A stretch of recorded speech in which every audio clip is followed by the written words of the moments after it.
समझ नहीं आ रहा अपने सैलरी इंक्रीमेंट का क्या करूं। बेटा इतना क्या सोच रहा है? अपने म्यूचुअल फंड्स के एसआईपी का टॉप अप करा ले। This is the right time. क्या? समझ में नहीं आया। बेटा इतना क्या सोच रहा है? अपने म्यूचुअल फंड्स का एसआईपी टॉपअप करा ले। This is the right time.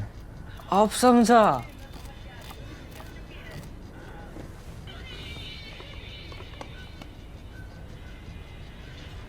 Mutual fund investments are subject to market risks. Read all scheme related documents carefully. Far from the ochre-red walls of his home in the Zhongnan Hai, the willow-wreath secret garden where his imperial predecessors had once begun their morning with cold swallow's nest soup, Mao Zedong knew the hammer of the Soviet Union was rising, threatening to crack his regime open like an egg. 27 divisions at least of Soviet troops had collected along the border with China in that autumn of 1969, comprising some 270,000 men backed by tanks, artillery, helicopters, and more. Missiles armed with 500 kiloton nuclear warheads lurked along the shores of Lake Baikal. The tenuous ceasefire that's gone into place now between Iran and Israel, imposed in part by a verbal bunker busting bomb dropped by President Donald Trump, has brought some calm to a region increasingly concerned by the prospect of a protracted, destabilizing conflict, and a world terrified by the prospect of even more economic dislocation. Few underlying questions, though, have been resolved by the ceasefire. Experts who have studied the bomb damage to Iran's key nuclear facilities at Fordo and Isfahan have concluded the strikes caused damage but likely left some key infrastructure untouched. Even more important, the country's stockpile of enriched uranium is intact, the experts say. The United States intelligence community has assessed and continues to assess that Iran has not yet made the political decision to build a nuclear bomb and is at least a year away from having the technology to develop one. But there's no telling if or when Israel might determine that its existential security justifies further attacks. There's no telling either if Iran might one day decide it needs that nuclear weapon. The incentives for Iran to acquire one are very significant. Facing severe international sanctions since 1979, it's been denied technologies to modernize its conventional armed forces or even protect its own airspace. A weapon capable of destroying entire cities is a persuasive argument. In 1965, the USSR and China, one with an arsenal capable of annihilating the world, the other with a crude inventory that might not have survived an enemy first strike, considered remarkably similar issues. Generals on both sides considered the prophecy made by Japanese Admiral Isoroku Yamamoto as he planned the brilliant attack that almost brought the United States Navy to its knees in 1941. For the first 6 to 12 months of a war with the United States and Great Britain, I will run wild and win victory upon victory, the Admiral said. But then, if the war continues after that, I have no expectation of success. Why is that quote important? Because every nation state, like every military commander, has to carefully consider the question, what then?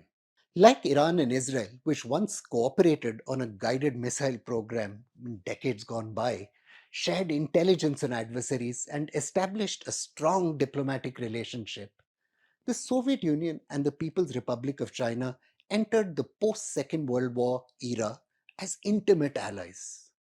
The Soviets provided the Chinese large scale loans for development projects and massive engineering support.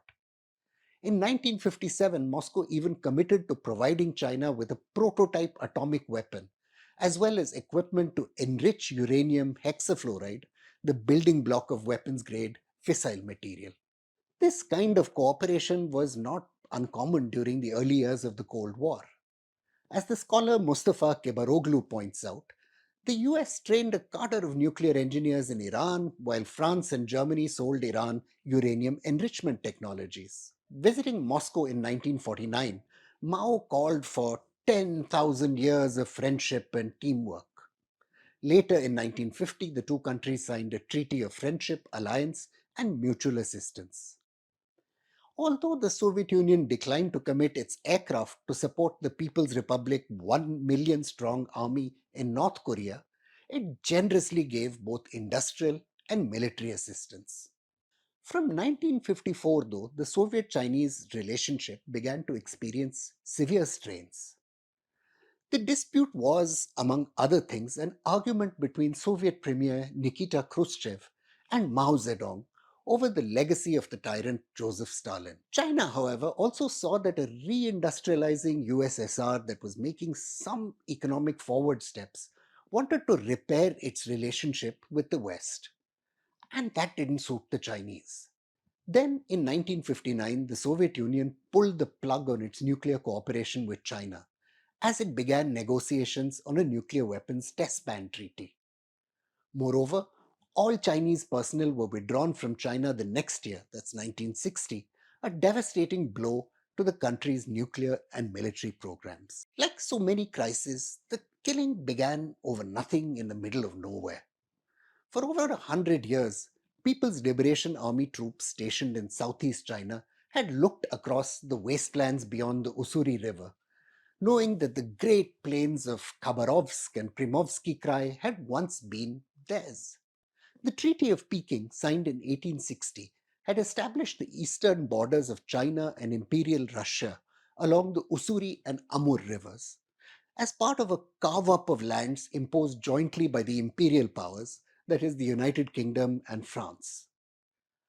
Weakened by war, the Qing Empire in China had no choice but to accept the iniquitous terms and loss of its territory. From 1968 to 1969, former Soviet military commander Yuri Babansky later recalled, PLA troops began to intrude into the ice covered Damansky Island, armed with axes, bats, and sometimes guns. Like on the line of actual control before the tragic incidents in Galwan, these skirmishes involved no gunfire, but they did escalate rapidly. The first battle deaths came in January 1968 when 5 PLA soldiers were killed by Soviet troops in one of the hand to hand skirmishes.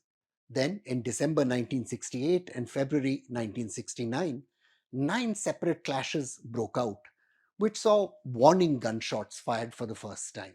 Early on the morning of 2 March 1969, PLA troops arrived on the island and dug foxholes.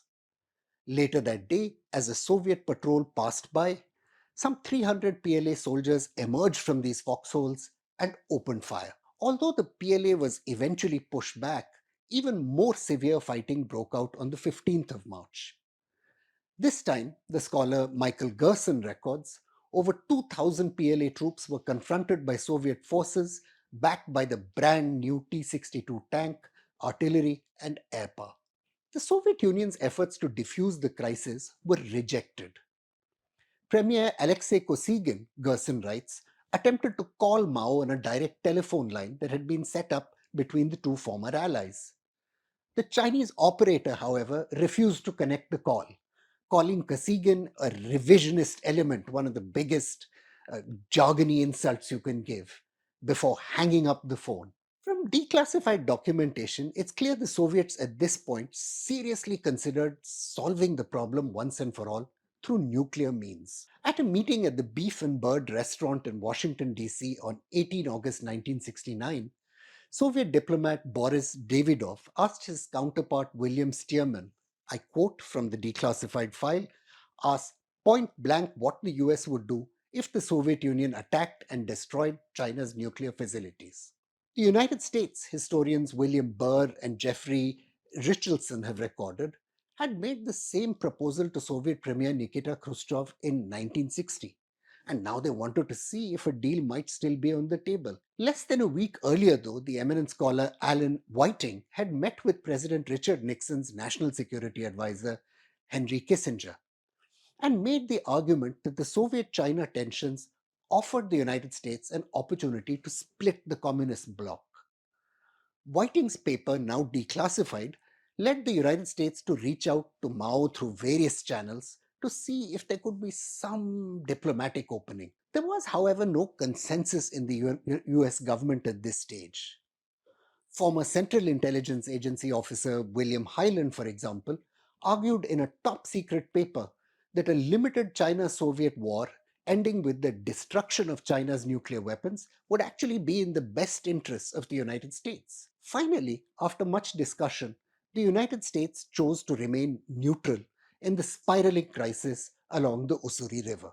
The CIA estimated, Gerson writes, that the PLA had fewer than 10 single-stage liquid-fueled DF-2 medium-range ballistic missiles and just a handful of strategic bombers. This force, according to the CIA, would have been wiped out in the first minutes of a Soviet strike. Then why didn't the Soviets choose to bomb China? To Soviet strategists, there was a more complex threat. Ever since the Korean War, China had learned that its vast geographical mass and gargantuan population constituted a powerful deterrent in its own right. Even though Soviet Defense Minister Andrei Grechko argued for multi-megaton assaults on the PLA, his colleagues feared that China might be able to absorb the losses and then attack cities like Blagoveshchensk, Vladivostok, and Khabarovsk, as well as crucial nodes of the Trans-Siberian Railroad. That would bring war inside the Soviet Union itself. For their part, however, China's leaders became increasingly concerned that the Soviet Union was prepared to carry out its threats. Lin Biao, the marshal of the PLA, and Mao himself now authorized talks to diffuse the tensions. The two men, Gerson records, were terrified as Premier Alexei Kosygin's plane arrived in Beijing, fearing the plane might house special forces or even a nuclear weapon that could blow up Beijing. The lessons of that crisis for the Iran-Israel war are many and profound. For one, China learned that a nation with a fledgling nuclear arsenal could not hope to deter a significant power forever. The weapons were good for show, but little else. For its part, the Soviet Union feared becoming mired in a war without end. The annihilation of their enemy was inevitable, they understood, but it would come with costs that just weren't worth paying. For its part, the United States would capitalize on the schism between China and the Soviets, with Kissinger making his now famous secret visit to Beijing in 1971. That would unleash a series of events leading on to the collapse of the Soviet Union and the rise of China as a peer competitor to the United States itself. Just goes to show how unpredictable the workings of history can be. The most important lesson, though, is the simplest ones. Not all problems can be solved by bombs. In 1969, both China and the USSR learned they were risking catastrophic outcomes for marginal gains. That's a lesson Iran and Israel should be considering with very great care. I'm Praveen Swami, and I'm a contributing editor at ThePrint.